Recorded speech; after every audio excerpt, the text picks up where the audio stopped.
Our next task is to incorporate the bolt hole into the center surfaces. So first of all, we're just going to get rid of this image so that we don't have to look at that. And we're going to bring up the center surface. So if you remember, we wanted to move this bolt hole around 36 degrees so it's in the middle of that center surface. So let's just switch off the center surface for the time being. And at the moment we've got a lot of history on this bolt hole. We don't really need all of that. So we're just going to pick everything in that and delete the history. The history can get in the way often and cause all sorts of problems. So we've deleted the history of that. We now need to move the pivot point onto this axis of everything, the whole bolt hole. So we're going to move the surfaces and the curves all as one, and then we're going to rotate that, and we're going to rotate it about the y-axis by 36 degrees. So now if we bring in back at the center surfaces and look at that, you can see that's in the middle now of our center surface there, which is where we want it. First thing we're going to do to incorporate this together is to put in a fillet along this sharp edge. So let's take the hardware shade off, and so we're going to use the surface fillet here. We just want a circular arc here, so rather than chord we want radius, we want G1 circular, and we're going to go for a radius of 1 mil. I'm going to take explicit control off for the time being and Bezier surfaces. So we're going to pick that surface and pick that surface. You can see the arrows there pointing towards the center of where we want the fillet to be, which is the right way round, and we just hit the space bar to complete that. The problem with that is that we've created something that's got 4 spans rather than maybe 1 span if we're lucky. So we want to exercise some more control of that, so we're going to put explicit control on there. We're going to make the degree 7, which is as high as most companies will allow you to go along the length, and we also want to put on the trim type, curve on surface or automatic, so we can put in a continuity check.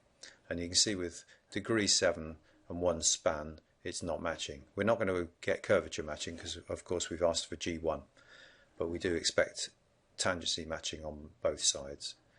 We could increase the number of spans, so we've now gone to 2 spans, but it's a little bit high, but we have achieved the continuity tolerance that we want.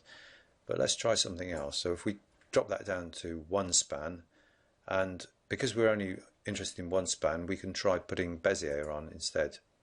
And you notice that when I click on Bezier, it actually moves the CVs left and right a little bit, and that difference is enough to give it tangency on that lower edge, which we didn't have before.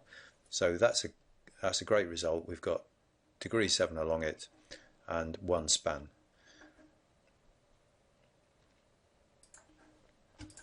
Let's now move on to the fillets around the bolt hole into the center surface. So let's go back into our hardware shade, so you can see we need to fillet this area.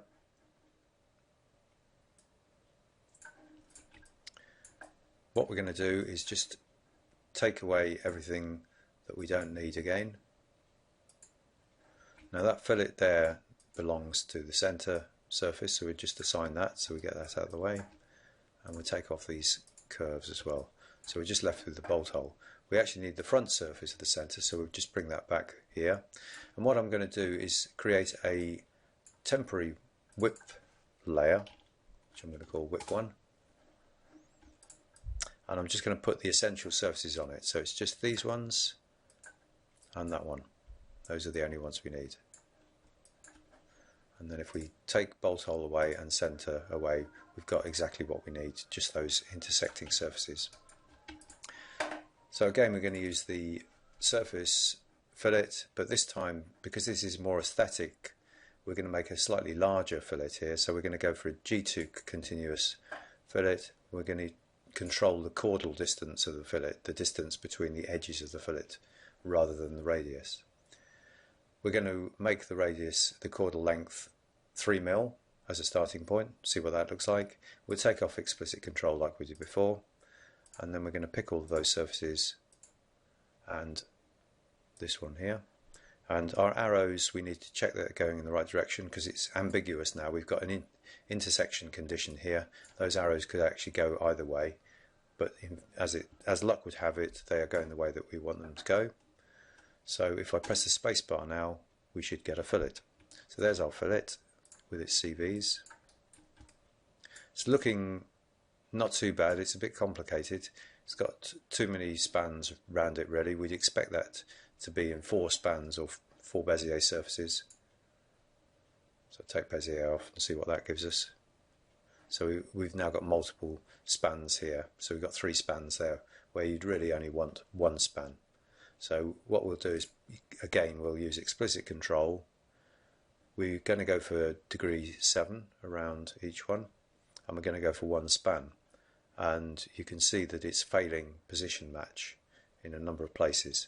So let's try the trick with Bezier and see if that's any better. That's slightly better. That's telling us that that's tangently matched. So there's a slight improvement there, but it's not amazing.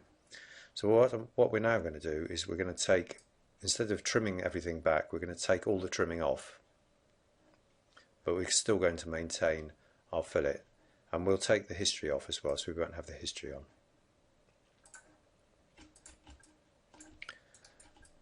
Now, in order to get this to match up, we'll first of all get rid of all the locators so we don't have those in there. There's something horrible going on there. You can see there's an extra surface in there we definitely don't want. So I'm just going to delete that one. It might be worth just checking with that object how many surfaces we've got. So when I pick that object, if we've got more than 4, then there might be some little surfaces here and there that we've missed. So that's going to be our starting point. One of the problems that we have in this sort of area in getting things to match is where we don't have the edges of the fillet flowing into the edges of the underlying surfaces. As here you can see there's an angle tangency mismatch between the two. So we want those to flow. And one technique that we can use here is if we use the draft surface with normal on, and we pick one of these edges here, and we create a draft surface off there. And what we're going to do with that is to intersect these fillets and trim them back to that draft surface. So I'm going to make that a double-sided surface so that there's no chance of missing the intersect. So we've got an intersect everywhere. And then we're going to do that on all of these.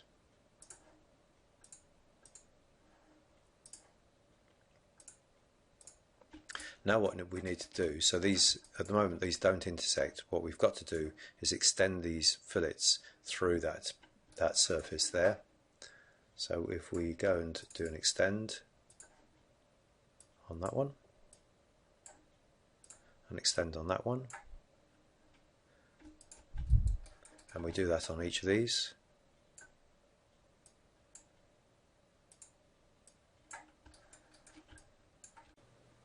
you can see that we've now got all our fillets intersecting these block surfaces where we're going to trim them. So we can go straight into trim convert, and we can use 3D trimming with intersect on. We don't want to keep the originals, and what we can then do is pick a surface, pick one of the fillets, and it's asking us for the surfaces to intersect, which is that one and that one. And notice how it's created a curve on surface there at the intersect with green dots on the ends, which shows that it's a successful intersect. It goes fully from one side to the other. Then we just need to pick somewhere where we want to keep that fillet, so we pick it in the middle. Move on to the next one, so pick the intersecting surfaces again, pick in the middle where we want to keep it, and we just keep doing that. We go around the circle there, and that one, trim and convert it back to those surfaces there. So if we come out of there, we've now got those all trim converted. Let's get rid of this menu. It might be worth keeping these surfaces to one side so we can create another layer, only a temporary layer, which we may delete later, but we can put these surfaces on there just in case we need to refer to them again. There's no harm in doing that. So we've now got that.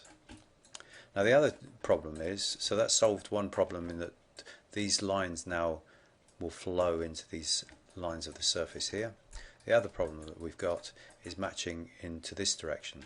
And one technique that you can use is to do a trim convert on these surfaces, but this time keep the original, because we want to actually do a proper trim on these eventually. But use a trim convert version, which we use purely for construction of these fillets. But first of all, before we do that, we're just going to do the alignment around the edges. So if we go into the usual align tool with G2 on, and we're going to use project, and we're going to project that surface, that fillet, onto this one. Remember that we haven't got a curve on surface, so it's not picking that up. We need to actually tell it that we're matching in to this main block surface. So you can see it's now actually created a curve on surface, and you can tell that because it's come up with a continuity display there. So we come out of that, and there's your curvature matched on all sides. If we look at the curves on surface, it's actually created the curves on surface there to achieve that. So that's done a good job. But on the inside edges, as I say, we need to do a trim convert. So we're going to trim convert again. This time we're going to use project rather than intersect. So we're going to project that edge onto this surface to create us the trim converted version, and we want to keep the original. We don't want to lose that. So we're going to pick the surface that we want to trim, we're going to pick the edge that we want to trim it to, and then we're going to pick somewhere on that surface where we want to keep it, and then hit the space bar, and we get the trim converted version. Now we can do the same thing on the next one.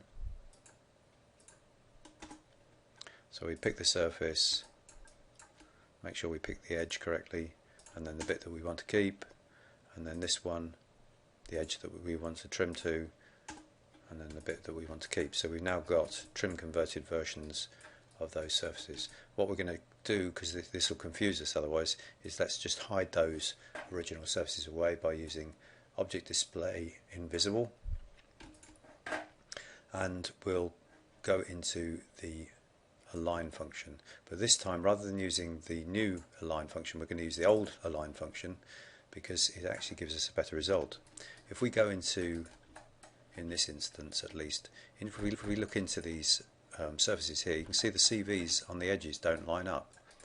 Now if we use the new align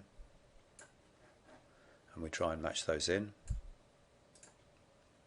they often still don't match up. Even if we use edge there, it's still not doing that job. So rather than using that, we're going to go back to the align 08, and we want the first surface is the fillet.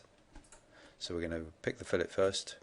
That's the one we want to modify, and we want to match it in curvature, and collinear means that we want these CVs all to line up. So if we pick on there, it'll warn us that history is about to be broken, but that's what we have to do anyway. So now you can see those CVs have lined up, and we can do the same thing on all of these.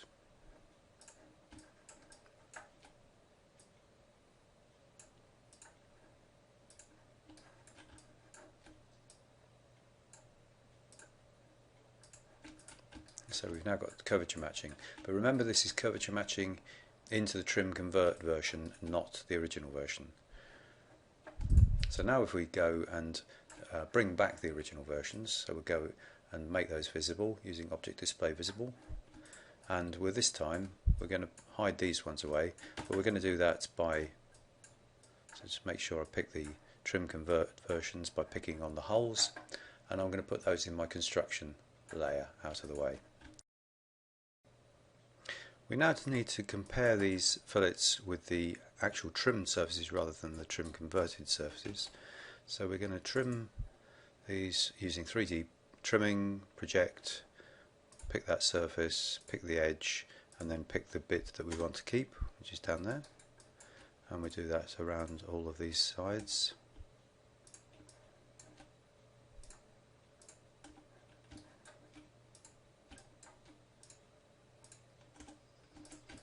Those are all now trimmed out, and then if we go and have a look at the G2 continuity on those, just check that they're still G2 continuous. Sometimes you find they're not. in which case the accuracy of the trim convert wasn't quite as expected in those particular instances. The other thing that we want to check is the tangency continuity on these ends. We won't bother with curvature, that's a bit extreme. Some companies do insist on that, but it's a bit over the top to be matching the ends of fillets in curvature in this sort of area. So those are all tangently matched, at least going around, which is great. And if we wanted to just have a look and see what the curvature actually is like going around there, to see that having curvature matching going around there is not really important.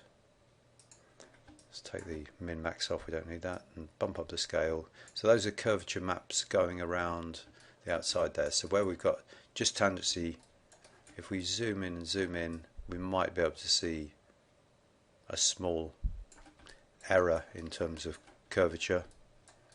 It actually looks very good. Really, if you can't see it here, then it doesn't exist. Okay, so we'll take those off. So we've now got that all nicely matched. Let's just have a look at that with hardware shade on. So the one thing that we haven't got at the minute is we haven't trimmed out this top surface, but we have got a curve on surface there, so we don't need that 3D trimming this time.